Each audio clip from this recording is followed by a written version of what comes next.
Double नहीं triple engine सरकार में भी सपा की शेरनी की दहाड़, आम जनता की बनी मुखर आवाज। पहले जल जमाव की उठाई बात, फिर ब्राह्मणों को लेकर भरी हुंकार। 2027 में अखिलेश को सीएम बनाने का ले लिया प्रण, रूपाली दीक्षित ने दिखाया दम। बीजेपी खेमे में बढ़ी हलचल, जमीन पर उतरकर लगाई ऐसी दहाड़, लखनऊ तक होने लगी चर्चा। जी हां, ये सच है, क्योंकि इन दिनों सपा की शेरनी ने चुनावी दंगल में ऐसी दहाड़ लगाई जिसने बीजेपी खेमे में भी हलचल पैदा कर दी है। क्योंकि सपा नेता रूपाली दीक्षित लगातार इन दिनों अलग अलग इलाकों में पहुंच रही हैं और जनता के बीच जाकर उनकी परेशानियों को उठाती दिखाई दे रही हैं। हाल ही में बारिश के दौरान उनकी कई तस्वीरें और वीडियो सामने आए जिनमें वो जल भराव वाले इलाकों में खुद पहुंची। कहीं सड़कें तालाब जैसी दिखी, कहीं लोगों के घरों तक पानी पहुंच गया, तो कहीं बच्चों और बुजुर्गों को आने जाने में परेशानी होती दिखाई दी। इन हालातों को दिखाते हुए रूपाली दीक्षित ने सवाल उठाया कि अगर सड़क की जगह पानी का रास्ता दिखाई दे रहा है तो आखिर विकास के दावों का क्या मतलब रह जाता है। उन्होंने कहा कि जनता को सिर्फ बड़े बड़े वादे नहीं बल्कि जमीन पर राहत चाहिए।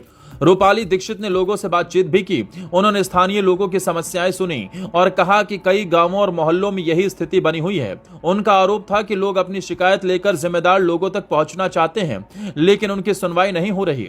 उन्होंने कहा कि अगर विपक्ष इन समस्याओं को कैमरे के सामने लाता है तो उसी को निशाना बनाया जाता है।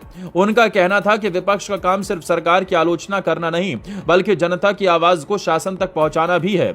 यही वजह है कि वो खुद मौके पर पहुंची और जो हालात थे उन्हें लोगों के सामने रखा। समर्थकों का कहना है कि यही जनप्रतिनिधि की असली जिम्मेदारी होती है कि वो एसी कमरों में बैठने के बजाय जनता के बीच दिखाई दे। लेकिन रूपाली दीक्षित सिर्फ जल भराव के मुद्दों तक ही सीमित नहीं रही। लखनऊ में समाजवादी विचारक जनेश्वर मिश्र की जयंती पर आयोजित कार्यक्रम में भी उन्होंने सक्रिय भागीदारी निभाई। इस कार्यक्रम में समाजवादी पार्टी की ओर से ब्राह्मण समाज के सम्मान और उनकी भागीदारी को लेकर कई बातें कही गईं। रूपाली दीक्षित ने भी इस मंच से ब्राह्मण समाज के सम्मान की बात उठाई। हाल के दिनों में प्रदेश की राजनीति में ब्राह्मण समाज को लेकर लगातार बहस चल रही है। ऐसे माहौल में उनका यह रुख भी चर्चा का विषय बन गया। उन्होंने कहा कि समाज के हर वर्ग को सम्मान मिलना चाहिए और किसी भी समाज की आवाज को अनसुना नहीं किया जाना चाहिए। कार्यक्रम में मौजूद कार्यकर्ताओं ने भी उनके भाषण का स्वागत किया। राजनीतिक गलियारों में अब इस बात की भी चर्चा है कि समाजवादी पार्टी 2027 के चुनाव से पहले अपने नेताओं को लगातार जमीन पर सक्रिय रखना चाहती है। यही वजह है कि रूपाली दीक्षित गांवों, कस्बों और शहरों में लगातार दिखाई दे रही हैं। कभी किसानों के बीच, कभी महिलाओं के बीच, कभी युवाओं के मुद्दे उठाते हुए और अब बारिश में जल भराव वाले इलाकों में पहुंचकर लोगों की परेशानी सामने रखते हुए उनकी सक्रियता लगातार बढ़ी है।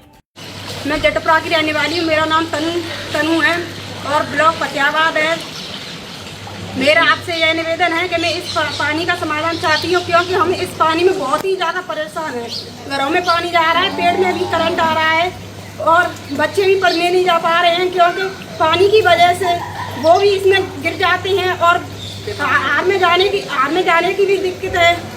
ये फतेहाबाद का जटपुरा गांव है और ये सब हमारी माताएं बहनें हैं। मैं किसी के खिलाफ या किसी के विरोध में नहीं कह रही हूँ, पर मुझे ऐसा लगता है जब आप वोट मांगते हैं और जब ये लोग वोट देते हैं, ये हम सबकी नैतिक जिम्मेदारी है कि हम इन छोटी छोटी परेशानियों पे ध्यान दें। और ये अगर एसडीएम साहब के पास जा रहा है, तहसीलदार साहब के पास जा रहा है, अगर डीएम आगरा के पास जा रहा है, तो इसको कृपया करके इन चीज़ों पर ध्यान दिया जाए और इसको बहुत प्रायोरिटी पे लिया जाए।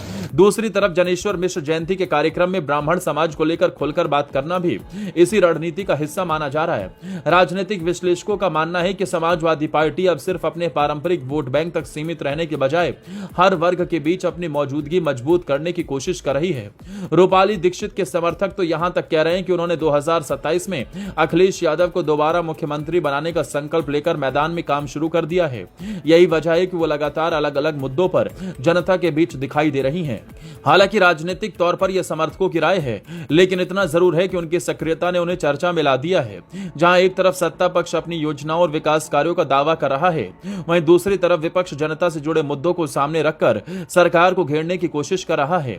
ऐसे में रूपाली दीक्षित की सक्रियता भी उसी राजनीतिक मुकाबले का हिस्सा मानी जा रही है। अब आने वाले समय में उनकी यह सक्रियता और तेज होती है या नहीं, ये तो वक्त बताएगा, लेकिन इतना जरूर है कि उत्तर प्रदेश की चुनावी राजनीति में अब जमीन पर उतरकर जनता के बीच रहने की होड़ तेज होती दिखाई दे रही है।